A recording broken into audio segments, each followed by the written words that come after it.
بسم اللہ الرحمن الرحیم۔ السلام علیکم ورحمۃ اللہ وبرکاتہ۔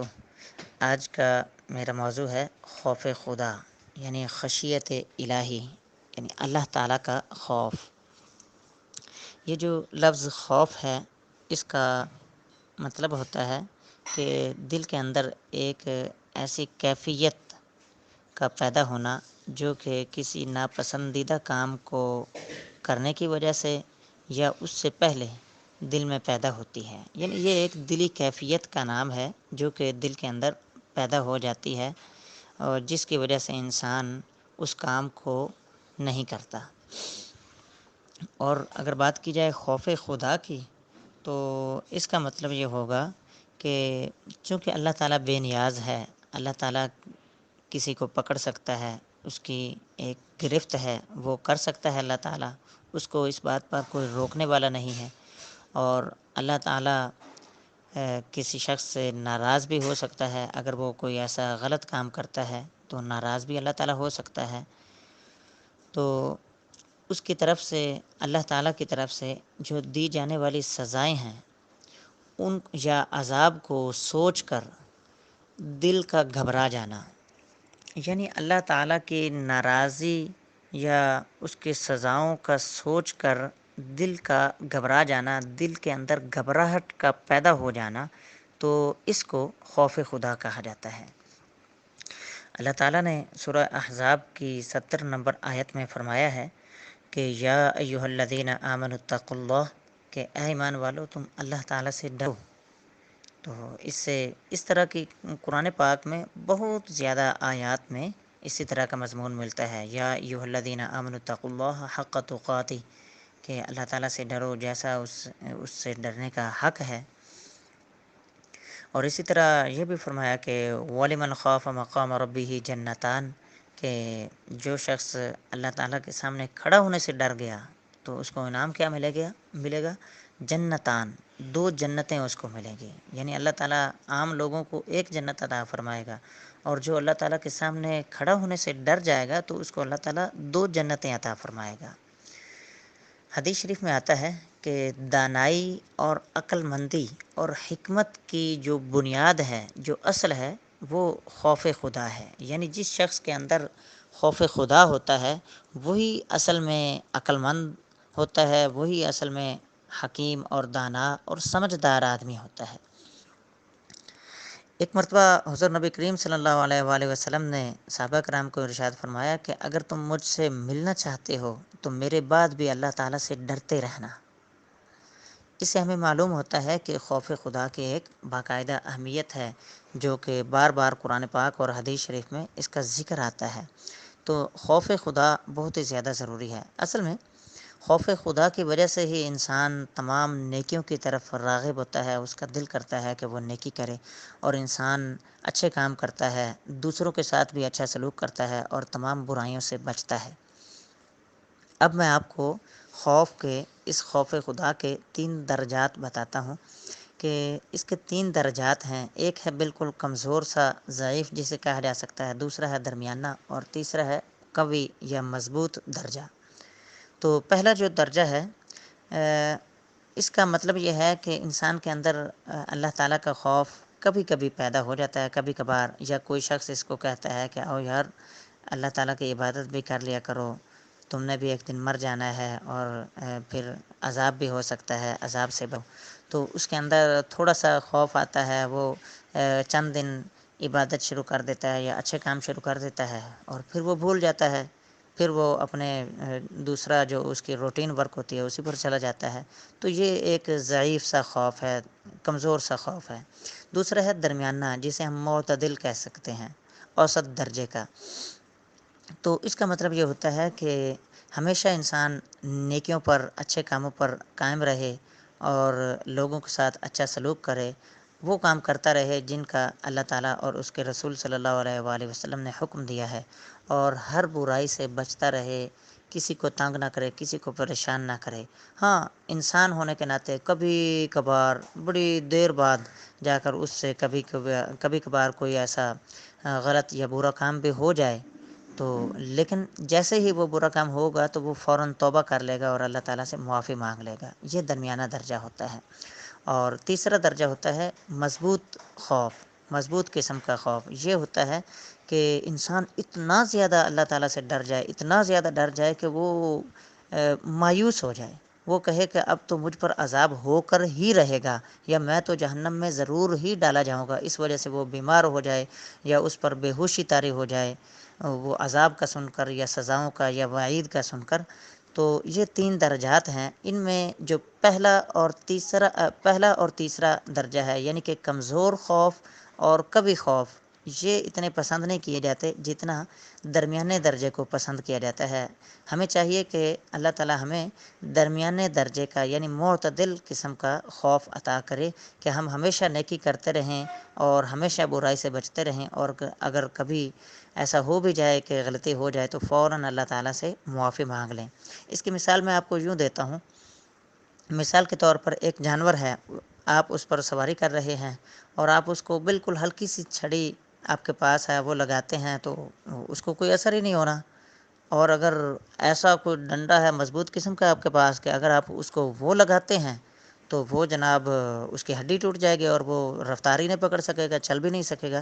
تو یہ دونوں نہیں چلیں گے، بلکہ ایسی کوئی وہ چھڑی ہونی چاہیے درمیانی سی، جس کی وجہ سے اگر اس کو لگائی جائے تو وہ اپنی ایک رفتار پکڑ لے اور چلتا رہے. تو یہی معتدل خوف کی مثال ہے. اب ایک سوال یہ کیا جاتا ہے کہ انسان اپنے اندر خوف کیسے پیدا کر سکتا ہے، کیا کیا جائے کہ اس کے اندر اللہ تعالیٰ کا خوف آ جائے. اس کے 8 طریقے ہیں، وہ میں آپ کو مختصراً بتاتا ہوں.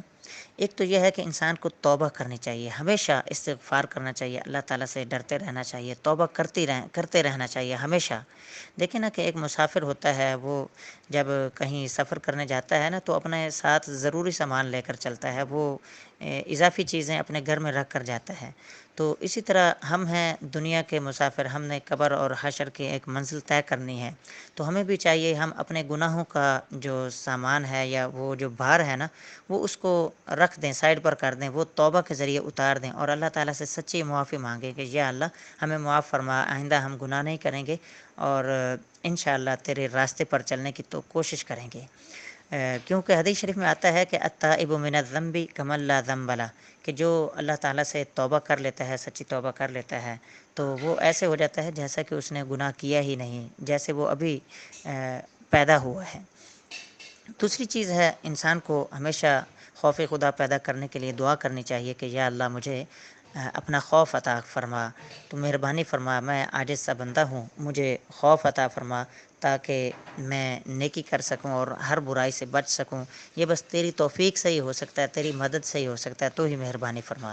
تیسری چیز جو کہ خوف پیدا کرنے میں معاون ثابت ہو سکتی ہے وہ ہے خوف خدا کے حوالے سے نا آپ فضائل پڑھیں، سنیں، یعنی کہ اس کے فضائل کیا ہیں، اس کی فضیلت کیا ہے. جیسا کہ میں آپ کو فضیلت بتاتا ہوں. ابھی قرآن پاک کی آیت سنائی کہ جو شخص خوف خدا اپنے اندر لاتا ہے اس کو اللہ تعالیٰ 2 جنتیں عطا فرمائے گا. خوف خدا والا شخص جو ہے وہ دنیا اور آخرت میں کامیاب ہوتا ہے، اللہ تعالیٰ اس کی مدد کرتا ہے، اللہ تعالیٰ اس سے خوش ہوتا ہے، وہ جہنم سے آزاد ہو جائے گا. تو اس طرح کی فضائل آپ پڑھیے اور سنیے تو اس سے بھی انسان کے اندر ایک شوق پیدا ہوتا ہے. جو چوتھی چیز ہے جو کہ خوف خدا جس کے ذریعے انسان اپنے اندر پیدا کر سکتا ہے وہ ہے خوف خدا کی نشانیوں پر غور کریں آپ. وہ نشانیاں ایک بزرگ ہیں فقی ابو اللیث سمرقندی، وہ فرماتے ہیں کہ یہ 8 نشانیاں ہیں. وہ میں آپ کو گنواتا ہوں مختصراً کہ زبان، آپ اپنی زبان پر کنٹرول رکھیں. زبان کو دیکھیں کہ یہ کہیں برے کام میں تو نہیں جا رہے، کسی کی دل آزاری تو نہیں ہو رہی، کہیں آپ جھوٹ تو نہیں بول رہے، کسی کی غیبت تو نہیں کر رہے، کسی کے ساتھ برا سلوک تو نہیں کر رہے زبان کے ساتھ. جب انسان صبح بیدار ہوتا ہے نا تو زبان کو پورا جسم جو ہے وہ زبان سے معافی مانگتا ہے اور کہتا ہے کہ اے زبان اگر تو ٹھیک رہی تو ہم سارا دن ٹھیک رہیں گے، اگر تو خراب ہو گئی تو ہم بھی ٹھیک نہیں رہیں گے اور ہمیں بھی تیری وجہ سے سزا ملے گی. اور اس طرح زبان کو انسان کو چاہیے کہ وہ اپنی زبان کو ہمیشہ کنٹرول میں رکھے. یہ ایک نشانی ہے، اپنی زبان پر غور و فکر کرتا رہے. اور حضور علیہ الصلوۃ والسلام نے بھی ارشاد فرمایا ہے کہ جو شخص مجھے زبان کی ضمانت دے دے گا نا تو میں اسے جنت کی ضمانت دوں گا، بشارت دوں گا اس کو کہ وہ جنت میں جائے گا، یعنی کہ زبان کو کنٹرول میں رکھنا۔ تو دوسری چیز اپنے پیٹ پر غور کریں کہ وہ اس اپنے پیٹ کے اندر کیا ڈال رہا ہے، وہ جو چیز کھا رہا ہے، استعمال کر رہا ہے، آیا وہ حلال بھی ہے یا نہیں ہے، حلال ہی ہونے چاہیے، اور کہیں حرام کا لقمہ تو نہیں کھا رہا، اور اگر حلال بھی ہے تو وہ کہیں زیادہ مقدار میں تو نہیں کھا رہا، اپنے ہمسایوں کا خیال رکھ رہا ہے، نہیں رکھ رہا، خود ہی اکیلا ہی نہ کھا جائے بلکہ دوسروں کا بھی اس میں حصہ ہوتا ہے، کیونکہ اللہ تعالیٰ نے ہمیں جو رزق دیا ہے اسی میں سے ہم نے لوگوں کو بھی بانٹنا ہوتا ہے، اور جب ہم بانٹیں گے تو اللہ تعالیٰ ہمیں اور زیادہ عطا کرے گا۔ تیسری چیز، اپنی آنکھ پر غور کریں کہ آپ کی آنکھ کہیں بے حیائی کی طرف تو نہیں جا رہی، آپ کی آنکھ میں شرم و حیا ہے یا نہیں ہے، آپ کی آنکھ کسی ایسی چیز کو تو نہیں دیکھ رہی جس سے اللہ تعالیٰ نے منع فرمایا ہے، فلمیں، ڈرامے، گندی فلمیں یا گندی چیزیں دیکھنا، یا کسی غیر کی طرف جس سے اللہ تعالیٰ نے منع فرمایا ہے اس کی طرف نظر ڈالنا، بری نظر سے دیکھنا، تو یہ سب منع ہے، اپنی آنکھ پر غور کیا جائے۔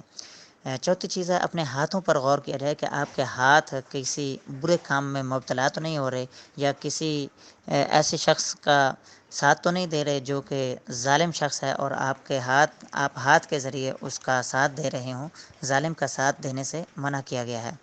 اور پانچویں چیز آپ کے قدم ہیں، اپنے قدموں پر غور کریں کہ آپ کے قدم کہیں برائی کی طرف یا غلط کاموں کی طرف تو نہیں جا رہے۔ اسی طرح چھٹی چیز ہے آپ کا دل، اپنے دل پر غور کریں کہ آپ کا دل کہیں دل کی بیماریوں میں مبتلا تو نہیں ہو چکا، آپ حسد تو نہیں کر رہے، آپ کے اندر بلا وجہ کا تکلف یا تصنع یا بناوٹ تو نہیں آ گیا، دکھلاوا تو نہیں آ گیا، آپ منافقت تو نہیں کر رہے، یا آپ کسی کی غیبت تو نہیں کر رہے۔ غیبت آج ہمارے معاشرے میں بہت زیادہ پھیل چکی ہے، اور یہ ہمارے لوگوں کو کھا رہی ہے، ہمارے سارے گناہ، یہ ہمارے گناہ، زیادہ تر گناہ جو ہیں وہ غیبت کی وجہ سے ہو رہے ہیں، اور ہمارے جو نیکیاں ہیں ان کو غیبت بڑی تیزی کے ساتھ کھا رہی ہے۔ اس لیے غیبت کسی کی نہیں کرنی چاہیے۔ غیبت کا مطلب یہ ہوتا ہے کہ کسی شخص کی، کسی مسلمان بھائی کی برائی بیان کرنا، اس کی پیٹھ پیچھے، جب وہ موجود نہ ہو تو اس کی برائی بیان کرنا، حالانکہ وہ برائی اس میں پائی جاتی ہو، پھر بھی اس سے منع کیا گیا ہے کہ آپ ایسی بات نہ کریں جس سے آپ کے بھائی کی دل آزاری ہو۔ ساتویں چیز ہے اطاعت و فرما برداری، آپ یہ چیک کریں اپنے اندر کہ آپ کتنے فرما بردار ہیں۔ اور آٹھویں چیز ہے آپ کی سماعت، آپ کے کان، آپ کہیں ایسی چیز تو نہیں سن رہے جس سے اللہ تعالیٰ نے منع فرمایا ہے، کوئی بری چیزیں سن رہے ہیں، یا کسی کی غیبت سن رہے ہیں، کسی کی برائی سن رہے ہیں، تو ایسی چیز سے آپ اپنے آپ کو روکیں۔ یہ 8 نشانیاں ہیں جن پر غور کرنے سے انسان خوف خدا کی طرف مائل ہو سکتا ہے۔ میں نے ابھی تک 4 چیزیں آپ کو گنوائی ہیں۔ پہلی چیز آپ کو گنوائی تھی کہ خوف خدا پیدا کرنے کے لیے آپ توبہ کریں، دوسری چیز دعا ہے، تیسری چیز خوف خدا کے فضائل پڑھیں اور سنیں، اور چوتھی چیز خوف خدا کی یہ 8 نشانیاں بتائی تھیں، اور پانچویں چیز ہے آپ عذاب پر غور و فکر کریں کہ اللہ تعالیٰ کا عذاب جو ہے وہ کسی بھی وقت آ سکتا ہے، اس لیے ہمیں چاہیے کہ ہم سیدھے راستے پر چلیں۔ مثال کے طور پر ایک عذاب پر اگر آپ غور کریں گے نا تو آپ کے اندر خوف خدا آ جائے گا۔ حدیث شریف میں آتا ہے کہ جہنمی شخص جو ہوگا نا، جو سب سے ہلکا جہنمی ہوگا، یعنی چھوٹا جہنمی ہوگا، اس کو بھی آگ کی جوتیاں پہنائی جائیں گی، اور جہنمیوں کی جو ان کے جسموں سے جو پیپ نکلے گی، اگر اس کا ایک ڈول بھر کر اس دنیا میں پھینک دیا جائے تو پوری دنیا بدبودار ہو جائے گی۔ جہنم میں سانپ ہوں گے، بچھو ہوں گے، اس طرح کا بندہ جب سوچتا ہے تو خود ہی اس کے اندر اللہ تعالیٰ کا خوف پیدا ہو جاتا ہے۔ اور چھٹی چیز ہے کہ آپ جو اسلام کے بزرگان دین گزرے ہیں، یا انبیاء کرام یا صحابہ کرام گزرے ہیں، ان کے احوال پڑھیں، ان کی سیرت کا مطالعہ کریں کہ وہ کیسے خوف خدا ان کے اندر تھا، اور وہ کیسے خوف خدا پر ہمیشہ کاربند رہتے تھے۔ حضرت ابراہیم علیہ السلام جب عبادت کرتے تھے تو دور دور تک ان کے سینے کہ گڑ گڑاہٹ جو ہے، وہ رونے کی آواز، خوف خدا سے رونے کی آواز، وہ دور دور تک سنائی دیتی تھی۔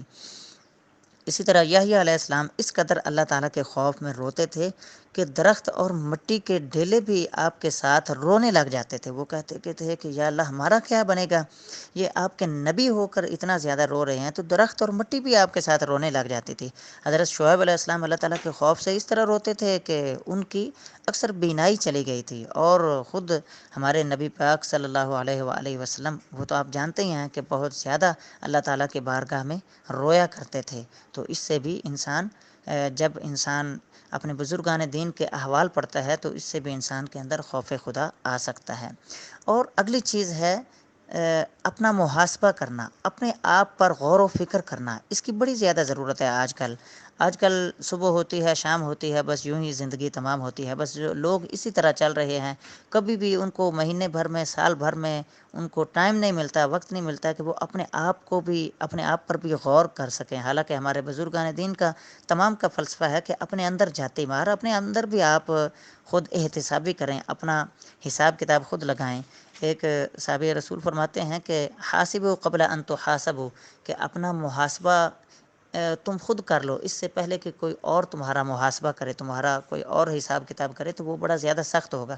آپ اپنی عادتوں پر غور کریں، آپ کب اٹھتے ہیں، اللہ تعالیٰ کی عبادت کتنی کر رہے ہیں، آپ کو کس انداز میں کرنی چاہیے، اور آپ کیا کیا کر رہے ہیں. تمام چیزوں پر آپ غور و فکر کریں گے تو اس سے بھی آپ کے اندر خوف خدا پیدا ہوگا. اور آٹھویں چیز جو کہ خوف خدا پیدا کر سکتی ہے آپ کے اندر، وہ ایسے لوگوں میں بیٹھنا ہے جن کے اندر خوف خدا ہو، جو صاحب تقویٰ ہو، جو نیک لوگ ہوں، جو اچھے لوگ ہوں.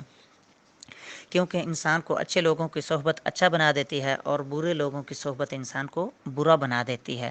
آپ کو چاہیے کہ ہم سب مل کر اچھے لوگوں میں بیٹھیں. دیکھیں نا، آپ اگر کسی شادی میں جاتے ہیں تو آپ وہاں پر اپنے آپ کو جتنا مرضی غمگین یا اداس کریں، آپ نہیں رہ سکتے. شادی میں ایک خوشی کا ماحول ہوتا ہے، اور اگر آپ کسی فوتگی میں چلے جائیں تو وہاں پر آپ چاہے ہنسنا بھی چاہیں تب بھی نہیں ہنس سکتے، کیونکہ ایک ماحول ہوتا ہے وہاں پر غمی والا، پریشانی والا ماحول ہوتا ہے. تو اس لیے یہ 8 طریقے میں نے بتائے ہیں، اگر ان پر غور کیا جائے تو انسان ضرور اس کے اندر خوف خدا پیدا ہو جائے گا. اللہ تعالیٰ عمل کی توفیق عطا فرمائے. وآخر دعوانا ان الحمد للہ رب العالمین. السلام علیکم.